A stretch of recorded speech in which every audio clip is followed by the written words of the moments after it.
باب وضع الیدین فی السجود این ینبغی ان یکونا، ہاتھوں کے رکھنے کے متعلق کہ ہاتھ کہاں رکھے سجدے کے اندر.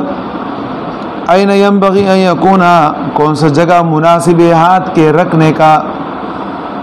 یہ ہاتھوں کے رکھنے کا مسئلہ سجدے کے اندر مختلفی مسئلہ ہے، اور اس مسئلے کی ابتدا اگر آپ دیکھیں تو تکبیر تحریمہ میں جو نماز کے ابتدا میں ہاتھ بلند کرتے ہیں وہاں جو اختلاف ہے وہی اختلاف یہاں پر بھی ہے.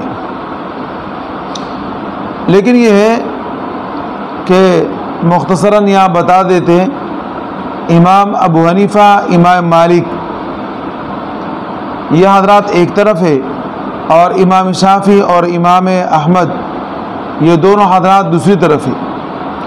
امام شافعی، امام احمد فرماتے ہیں کہ سجدے میں جا کے آپ اپنے ہاتھوں کو کندھوں کے برابر رکھیں.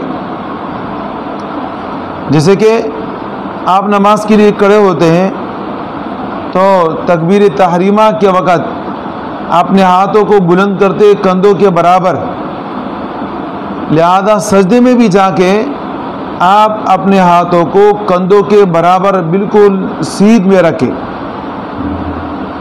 امام ابو حنیفہ، امام مالک رحمہم اللہ یہ دونوں حضرات فرماتے ہیں کہ جب آپ سجدے میں چلے جائیں تو اپنے ہاتھوں کو کانوں کے لو کے سیدھ میں رکھیں، لو کے برابر رکھیں.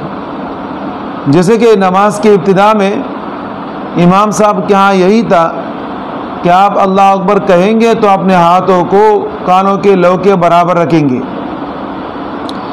امام شافعی اور امام احمد رحمہم اللہ کی دلیل حدیث باب ہے، فقال ابو حمید رضی اللہ تعالی عنہ انا اعلمکم بصلاۃ رسول اللہ صلی اللہ علیہ وسلم ان رسول اللہ صلی اللہ علیہ وسلم کان اذا سجد امکن انفہ وجبہتہ ونحى يديه عن جنبيه ووضع كفيه حذو منكبيه ووضع كفيه حذو منكبيه.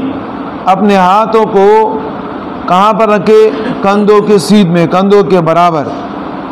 حضرت ابو حمید رضی اللہ تعالیٰ فرماتے ہیں کہ نبی اکرم صلی اللہ علیہ وسلم کی یہ نماز مبارکہ تھی.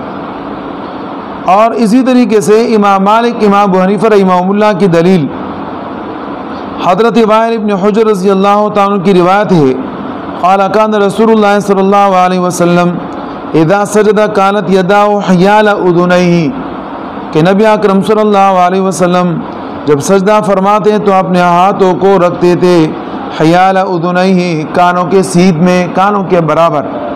جیسے کہ نماز کے ابتدا میں کانوں کے برابر ہے، ایسے ہی سجدے کے اندر بھی آپ اپنے ہاتھ کو رکھیں گے کانوں کے برابر. باب صفت الجلوس فی الصلاۃ کیف ہوا.